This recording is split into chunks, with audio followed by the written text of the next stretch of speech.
Treatment of hypertension in the chronic kidney disease patient. Here we will see step-by-step treatment in the management of hypertension in CKD patients. The goal of blood pressure is 130 by 80 millimeter of Hg. And if the blood pressure is greater than 15 to 20 by 10 millimeter of Hg over the goal, we need to combine step 1 and step 2. The step 1 medications consist of angiotensin converting enzyme inhibitor.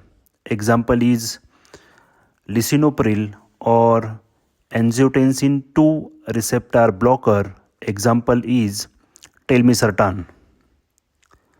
So step 1 medications we need to start, and there is one precautions we need to take. We need to recheck serum creatinine and potassium in 1 week. And if serum creatinine or potassium is greater than 30% to the baseline, we need to discontinue ACEI or ARB, either lisinopril or telmisartan. If after starting of the step 1 medication, we achieved the blood pressure goal of 130 by 80 millimeter of mercury, we need to continue the same drug. But if after starting of the step 1 medication, still there is no goal achieved, we need to add step 2 medications. And the step 2 medications consist of diuretics. There are 2 types of diuretics. The first one is thiazide diuretic and second one is loop diuretics. Now selection of this diuretic depends upon the creatinine clearance. If creatinine clearance is greater than or equal to 30 ml per minute, then we need to use or add in the first step thiazide diuretic. Examples are chlorthalidone or hydrochlorothiazide. And if creatinine clearance is less than 30 ml per minute, then we need to add loop diuretics. Example is furosemide.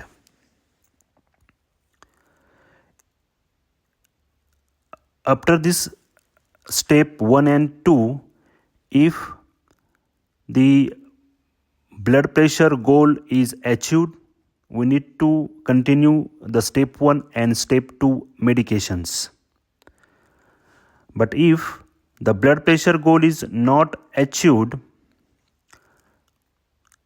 in step 1 and step 2 medications, we need to add step 3.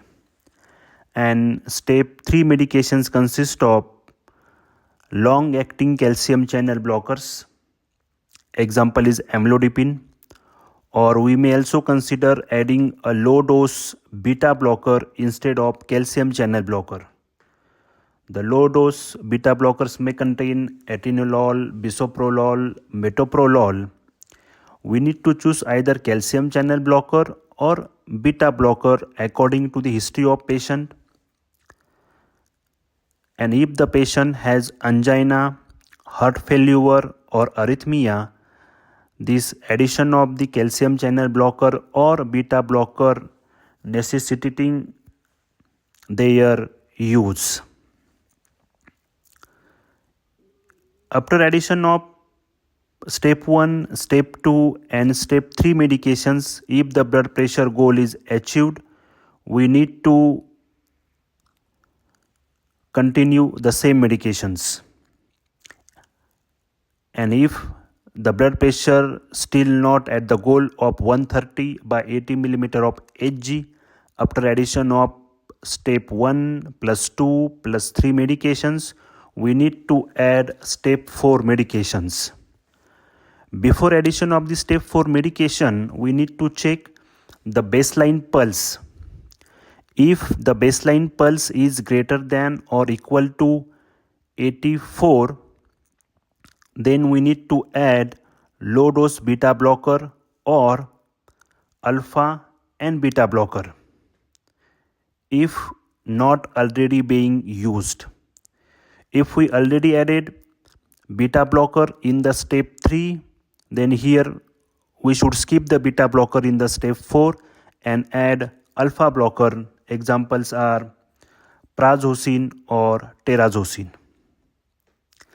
And if the baseline pulse is less than 84, we need to add other subgroups of calcium channel blocker.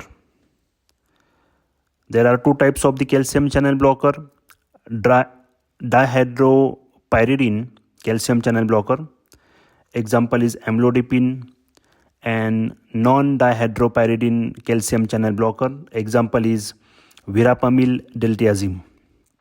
So if we already added calcium channel blocker long acting in the step 3 like amlodipine, here in the step 4 we need to consider verapamil or diltiazem.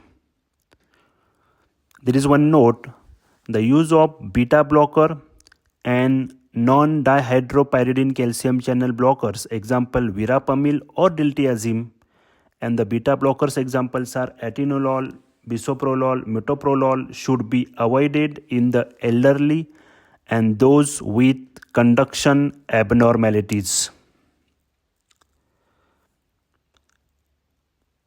If addition of the step 1 plus step 2 plus step 3 plus step 4 medications, if the blood pressure goal is achieved, we need to continue the same medications. And even after addition of these medications up to the step 4, if the blood pressure goal is not achieved, we need to consider step 5 medications.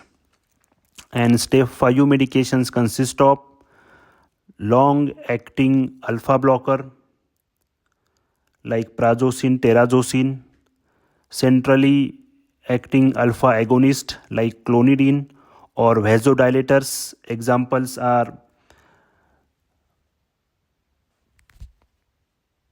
dihydroalazine or minoxidil.